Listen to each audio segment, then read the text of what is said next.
नमस्कार प्रेक्षकांनो, मालिकेच्या पुढील काही भागांमध्ये आपल्याला खूपच जबरदस्त असा ट्विस्ट पाहायला मिळणार आहे। म्हणजे इतके दिवस आपण ज्या गोष्टीची वाट पाहत होतो, अर्पिताची नाटकं खूपच वाढलेली असतात आणि आता तर यांनी पुढचा गोंधळ घालून ठेवलाय। तो म्हणजे आता सुष्मिताला सून म्हणून स्वीकारत अर्पिता ही समर आणि स्वानंदीशी वाद घालत आहे। तर समर कशा पद्धतीने अर्पिताची आता सासरी हकालपट्टी करणार आहे, त्याचबरोबर तिचं मुस्काड सुद्धा फोडणार आहे, हे सगळं आपल्याला पाहायला मिळणार आहे। त्याचबरोबर तिला सांगणार आहे की दुसऱ्याच्या संसारात लुडबुड करण्यापेक्षा स्वतःच्या संसाराकडे बघणं गरजेचं आहे। ह्या गोष्टी सुद्धा समर बोलणार आहे आणि याचं एकमेव कारण म्हणजे काहीही झालं तरीही आता इतके दिवस समरने सगळ्या गोष्टी शांतपणे हँडल केलेल्या असतात, शांतपणे त्याने स्वीकारलेल्या आहेत। पण कुठेतरी या सगळ्यांना समरचा हा जो समजूतदारपणा आहे याचा गैरफायदा आहे सगळेजण घेत आहेत आणि त्याचमुळे समरने आज हा निर्णय घेतलेला आहे आणि अर्पिताची सुद्धा आता तिच्या सासरी हकालपट्टी होत आहे। तर अंशुमन आणि सुष्मिता यांची सुद्धा आता वाट लागणार आहे। तर हे सगळं काय असणार आहे हे आपण डिटेलमध्ये पाहूया। इकडे स्वानंदी चिंगीच्या बाबतीत आता विचार करत आहे। आजी सुद्धा म्हणत आहे की तिच्या पोटामध्ये अंशुमनचा अंश वाढतोय, तर आपल्याला नक्कीच काहीतरी केलं पाहिजे, हा विचार या दोघींच्या डोक्यात सुरू आहे। तर इकडे हे अंशुमनने आता सर्वांना सांगितलंय की मला तुम्हाला सरप्राईज द्यायचं होतं आणि हे सरप्राईज असं म्हणत तो सगळ्यांच्या समोर तो जो सरप्राईज देतोय ते पाहून मात्र सगळेजण पाहतच राहतात। कारण काहीही झालं तरीही अंशुमनने जो काही गोंधळ घातलेला आहे तो एवढा भयानक आहे की ज्याचा विचारही कोणी करू शकत नाही। अंशुमन सर्वांना सांगू लागतो की माझ्या लग्नाची काळजी करायची गरज नाही, माझ्या लग्नाची काळजी तुम्ही कोणीही करू नका, असं सुद्धा अंशुमनने आता सर्वांना सांगितलेलं असतं। आणि तो म्हणतो की मी लग्न करून आलेलो आहे आणि असं म्हणत अंशुमन आता राजवाड्यांच्या घरी आलेला असतो आणि त्याच वेळेस तो म्हणतो की माझी क्यूट बायको आहे, तिला मी तुमच्या सर्वांच्या समोर घेऊन येतो।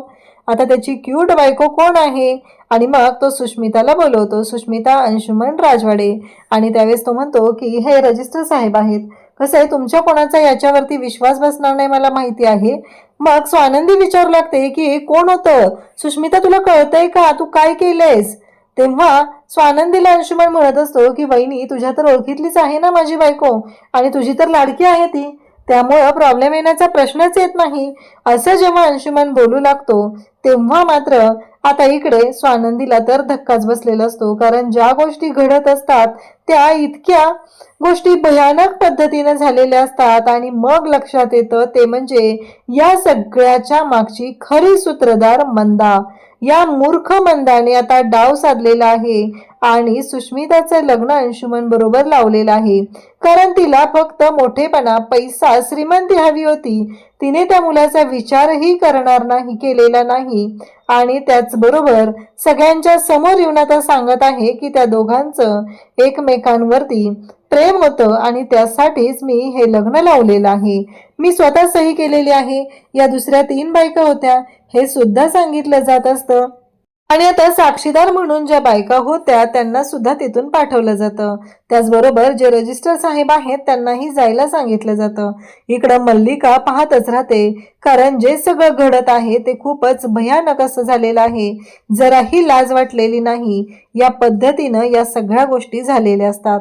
अंशुमन म्हणत असतो की मी आता लग्न केलेलं आहे, त्यामुळं माझ्या लग्नाचा तर प्रश्नच उरत नाही, माझं लग्न झालेलं आहे। तेव्हा स्वानंदी म्हणते सुश तुला कळतंय का काय? अंशुमनला ती म्हणू लागते अंशुमन तुला कळतंय का काय, तू काय केलेस ते लक्षात येतंय का तुझ्या? कारण या सगळ्या गोष्टी ज्या आहेत त्या वाटतात तेवढ्या साध्या सोप्या नाहीयेत, तुला लक्षात येत नाहीये सुश? आणि अंशुमन तू दोघींच्या जीवाचं वाटोळं केलेलं आहे, असं जेव्हा सांगितलं जात असतं तेव्हा मात्र आता मल्लिका सगळेजण पाहतच राहतात। मंदा म्हणते काय चुकीचं केलंय, त्या दोघांचं प्रेम होतं एकमेकांवर म्हणूनच त्यांचं लग्न लावलेलं आहे ना, आणि रजिस्टर साहेब ते रजिस्टर झालंय ना मॅरेज, ते दाखवा बरं, असं म्हणत सांगितलं जातं। आणि मग मात्र स्वानंदीच्या पायाखालची जमीनच सरकते, तिला कळायचं बंद होतं, कारण या सगळ्या गोष्टी ज्या आहेत त्या विचित्र पद्धतीनं झालेल्या असतात आणि स्वानंदी मात्र पाहतच राहते। इकडे स्वानंदीला खूप राग येतो, स्वानंदी आता सुष्मिताच्या जवळ येते आणि खानदिशी तिच्या कानाखाली देते आणि तिला सांगू लागते की बस झाले हे सगळं, तुला काय वाटलं तुझं जे काय चाललेलं आहे ते कळणार नाहीये? तुला माहितीये का तू किती मूर्खपणा केलेला आहे? असं म्हणत स्वानंदी तिला बोलत असते. तेव्हा सुष्मिता म्हणते की मी काहीच चुकीचं केलेलं नाहीये, मी जे काही केलेलं आहे ते योग्यच केलेलं आहे, कुठलीच गोष्ट मी चुकीची केलेली नाही. माझं अंशुमनवर प्रेम होतं, आमच्या दोघांचं एकमेकांवर प्रेम होतं आणि त्याचमुळे या सगळ्या गोष्टी घडलेल्या आहेत. आता मात्र मंदा सुद्धा तेच सांगत असते. घरी तर बाबा त्याचबरोबर रोहन आणि अधिरा वाट बघत बसलेत. सकाळ सकाळ मंदा कुठे गेली? त्यांना एकतर आधार कार्ड पाहिजे होतं नॉमिनेशनसाठी, म्हणून ते आधार कार्ड शोधत आहेत. घरी डॉक्युमेंट्स मध्ये आधार कार्ड सापडत नाहीये. या सगळ्या गोष्टी जेव्हा घडत असतात आणि इकडे स्वानंदीच्या तर तळपायाची आग मस्तकात गेलीये, कारण या अंशुमन बरोबर दुसऱ्या कुठल्याही मुलीचं लग्न झालं नाही पाहिजे असं स्वानंदीला वाटत होतं. आणि हे सगळं काय होऊन बसलंय असा प्रश्न उभा राहिलेला असतो. आता मात्र अंशुमन पाहतच राहतो, कारण या सगळ्या गोष्टी त्याने जाणून बुजून केलेल्या आहेत हे मात्र आता मंदाच्या सुद्धा लक्षात येणार आहे. आता मात्र इकडे सगळेजण पाहत असतात आणि मग इकडे अर्पिता त्याचबरोबर मल्लिका यांना तर धक्काच बसलेला असतो, कारण अंशुमनने ठरवलेलं असतं की मला त्या मोलकर्णी सोबत लग्न करायचं नाही, पण त्याने हा जो काय गोंधळ घालून ठेवलाय तो इतका मोठा घालून ठेवलाय की आता मल्लिकाच्या पायाची जमीनच सरकलेली असते. त्यानंतर आता ते दोघं जण आत येतात. मंदा सुद्धा निघून जाते. स्वानंदीला तर कळतच नाहीये. स्वानंदीने या सगळ्या गोष्टी समरला फोन करून सांगितलेल्या असतात आणि आता समर आलेला असतो. समर मात्र सुष्मिताला समोर पाहून काय त्याला काहीच माहित नाही असं दाखवतो आणि तो म्हणतो, सुष्मिता लग्न झालं तुझं, शुभेच्छा तुला, नवरा कुठे तुझा? आता हे विचारल्याबरोबर तिथे आजी असते आणि म्हणते आहे की इथेच आहे तिचा नवरा, कारण समर म्हणत असतो की कधी झालं लग्न. समरला आजी आणि स्वानंदीने सगळ्याच गोष्टी सांगून ठेवलेल्या होत्या. मग सुष्मिता पाहतच राहते. आजी म्हणते तो काय अंशुमन तिचा नवरा. तेव्हा समर म्हणतो काय हे सगळं काय झालंय कळतंय का तुम्हाला? कारण अंशुमन तू विसरलास का, तुझं बाळ इकडे चिंगीच्या पोटात वाढतंय आणि हे सगळं तू काय करून ठेवलेलं आहे असं जेव्हा विचारलं जात असतं तेव्हा मात्र अंशुमन पाहतच राहतो. स्वानंदीला तर काहीच कळत नसतं काय करायचं, कारण ही लाज आणलेली आहे या मंदाने आणि सुष्मिताने. स्वानंदी विचार करत असते की काय करू या सगळ्याचं, कारण इकडे चिंगीच्या जीवन मरणाचा प्रश्न उभा राहिलेला आहे. चिंगीच्या पोटामध्ये बाळ वाढतंय आणि चिंगी गरोदर आहे, एवढं सगळं आहे आणि अंशुमन सरळ लग्न करून आलाय. आणि त्याही पेक्षा मूर्खपणाची गोष्ट म्हणजे या मंदाला एवढीही अक्कल नाहीये की अंशुमन आजपर्यंत कसा वागलाय, तो काय आहे हे सगळं माहीत असून सुद्धा तिने या मुलीचं लग्न अंशुमन सोबत लावलेलं आहे. आजींनाही राग आलेला आहे आणि मग समर इकडे सुष्मिताला ओरडायला सुरुवात करतो. तिला म्हणत असतो तुला कळतंय का हे सगळं काय झालंय आणि तू लग्न करून या घरात आली मग चिंगीचं काय, असा प्रश्न उभा राहिलेला असतो. आणि अंशुमन तर एवढा मूर्ख आहे की आता तो खाली मान घालून उभा राहिलाय. खरं तर या अंशुमनलाच हाकललं पाहिजे घराच्या बाहेर, कारण त्याची लायकीच नाहीये. स्वतःच्या कष्टावर 2 वेळेचं जेवण सुद्धा तो कमवू शकणार नाहीये, पण इतका रुबाब करत आहे तेव्हा त्या मंदाला सुद्धा अक्कल येणार आहे. इकडे समर भयानक चिडलेला असतो. समरला खूप राग आलेला असतो. मल्लिका सुद्धा पाहत असते आणि त्याच वेळी समर म्हणत असतो की हे सगळं काय चाललंय. तेव्हा अर्पिता तिथे येते आणि अर्पिता मध्ये मध्ये बोलायला सुरुवात करते. तेव्हा अर्पिता म्हणते दादा काय रे सारखं चिंगी चिंगी चिंगी लावलंय, आता अंशुमनने केलंय ना सुष्मिता सोबत लग्न, मग त्याचं लग्न झालंय ना, मग कशाला हे सगळं आणि आता का बोलतोस तू असं, हे सगळं सुरू झालेलं असतं. तेव्हा मात्र समर म्हणतो की बाद झालं, तुला तर बोलण्याचा अधिकारच नाहीये, तू तर बोलूच नको अर्पिता. तेव्हा अर्पिता म्हणते का नाही बोलायचं.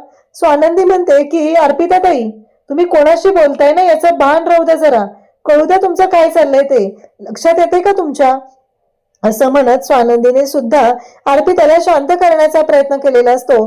तर अर्पिता तोंड वर करून पुन्हा स्वानंदीला म्हणते तू तर बोलूच नको ग, तुझा काही प्रश्नच येत नाही, तुझा काही संबंधच नाही इथं बोलण्याचा, असं सांगितलं जातं.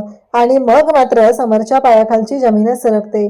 समर भयानक चिडलेला असतो. समर म्हणतो की बाद झालं, आतापर्यंत ज्या गोष्टी घडलेल्या आहेत त्या खूपच भयानक आहेत हे मला माहिती आहे, पण एक गोष्ट लक्षात ठेव अर्पिता, कसं माहितीये का, दुसऱ्यांच्या संसारात लुडबुड करणं बंद कर. आता स्वतःचाही संसार आहे, त्या संसारामध्ये काय करावं लागतंय ना ते बघ, असं म्हणत आता समरने नोकराला आधीच अर्पिताची बॅग भरून ठेवायला लावलेली असते. आणि मग तो बोलवतो नारायण.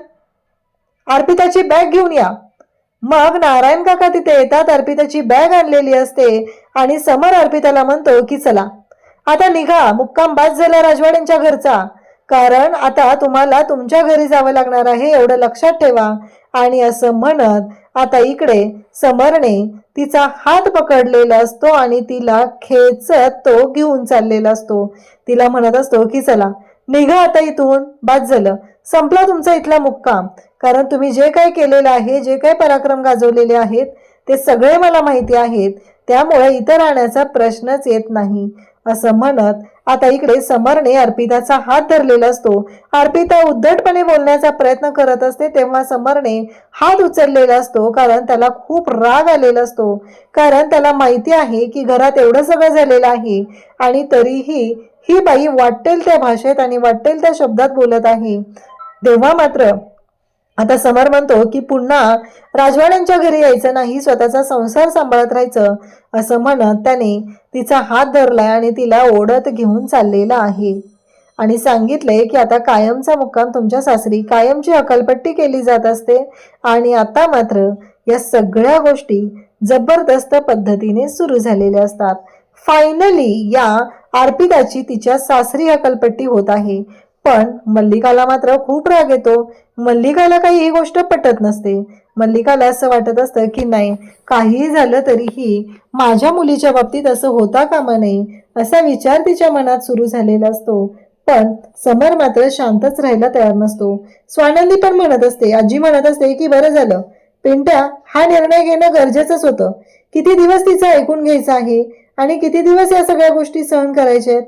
त्याच्यामुळे जे काही निर्णय घेतलेला आहे, जे काही केलेलं आहे ते अगदी बरोबरच केलेलं आहे, असं इकडे आजी सुद्धा सांगत असते आणि म्हणते की बस झालं, आता निघा. आता मात्र अर्पिताकडे रडण्याशिवाय पर्याय नसतो. अशाच अपडेटसाठी चॅनलशी कनेक्ट राहा. थँक्यू.